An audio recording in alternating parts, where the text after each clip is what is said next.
What is up, everybody? It is Hobbs here, and I promised you guys tonight I would do a review of 1031 Part 2, and that is exactly why I am here, and I'd like to give you my thoughts. So, obviously, Part 2 is the second installment from our 2016 film, 1031.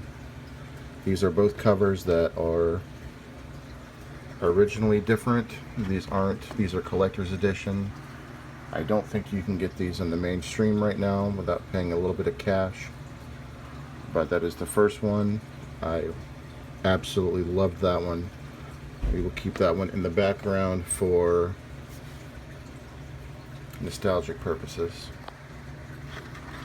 So this first I want to get to and tell you guys is that you get different types of cover art for this. This is the special edition. This is the actual disc itself. It is a reversible cover as well,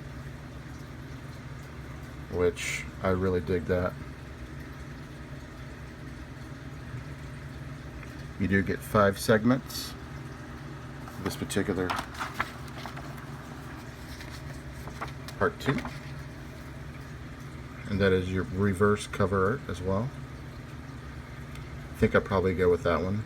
That one seems pretty cool. You can also get this in a poster as well. So you start off with 4 trailers on this film, and this came out in 2019. And what is so fun about these is you have different directors collaborating on these films, and it's really interesting to see everybody's thoughts. But the 4 trailers that you get are for Overkill, Treaters, Truck Squatch, The Candy Taker, and The October Kids. These are just trailers, by the way, folks. Not even getting to the actual film yet. These are trailers. And I'm telling you, this film pays homage to almost all the major 80s slasher films as well. It even pays tribute to Chud. You know, Cannibalistic Humanoid Underground Dweller. There's even a mention of Chud in this. So, the one that I liked the most was The October Kids. It is a direct hit at, you know what I'm going to be talking about, the Monster Squad. But you guys got to see that part of it. I'm not going to spoil it, but all those trailers are very fun. Let's get directly to the 5 film featurette here you get with this. You get 5 stories here. They all tie in together. I was absolutely blown away with the first one. I could not believe how entertaining it was. And the thing about these films, they're all practical effects, no CGI. So A Samhain Liturgy is the first one that I watched. It's about a boy who's being babysitted on Halloween night while his parents go out and get lit. I mean, that's legitimately where we're at with that one. And you guys know the story. The girl has to come over and babysit the boy or the girl or the kids, and her rocker boyfriend arrives, only to find that the kid is having some secrets. He's also a mask maker. The kid is a mask maker. I bet you can't guess what his name is. Tommy. Anyways, Tommy has some hidden secrets in the basement of the home, and let's just put it this way, he's not the only one there, but that segment was fantastic. The second segment was Deadlift, which was an Uber driver picking up someone that's dressed up for Halloween, and essentially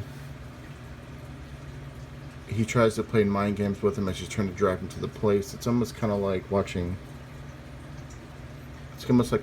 a combination of Duel and Scanners. but it was really, really entertaining as well. The third one was a little bit shorter. With that one, because I think they have to condense some of them due to the time frame. But the third one was based on like people going out and camping, and they're having a Halloween party at this cabin, and the cabin actually happens to be on ancient burial grounds, so there's like a hatchet involved, and people trying to kill people. So I'll just leave it at that, because I really don't want to give away too much on this one. The fourth segment was a complete tribute to 80s horror. I mean, it had all the slasher elements in it. Had a little bit of TNA, which, you know, everybody enjoys that.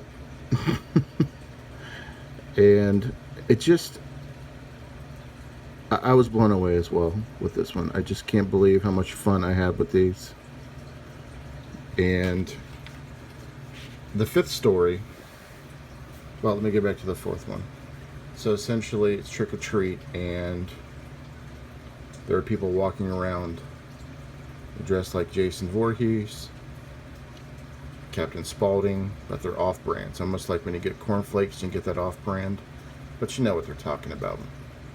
And all of a sudden, shit starts to happen like you would see out of a Halloween slasher movie. It's that simple. I had a blast with it. The fifth one was about a nun who kind of wanted to get out of the Coventry, but she starts to want to party as well, so she goes to these different phases of Halloween, and, you know, wanting to be a partier and wanting to kind of break out of her shell a little bit. And then because she's doing that, scary shit starts to happen to her. And that one was called Sister Mercy. But I have to say, this one was extremely entertaining, and I enjoyed it thoroughly. Is it better, in my opinion, to the first one? I don't think you can repeat what the first one has, because it's different. These films are made to be different, you know, and they're anthologies. They're made to tie back, to come together. I loved it because of the practical effects. I didn't see any CGI.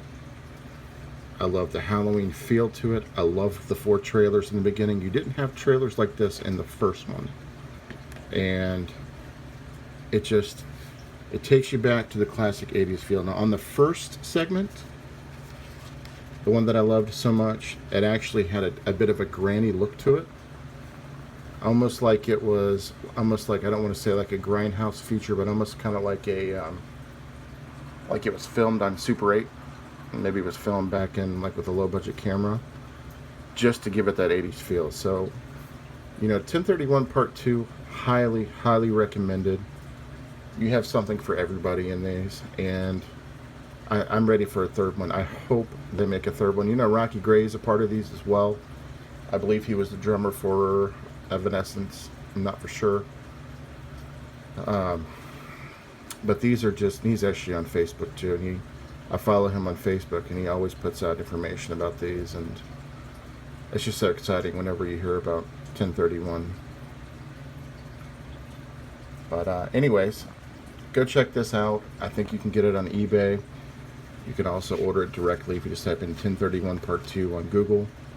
I think Rocky Gray has a site where you can go pick them up at as well. I had a lot of fun with this, guys. This one is highly, highly recommended.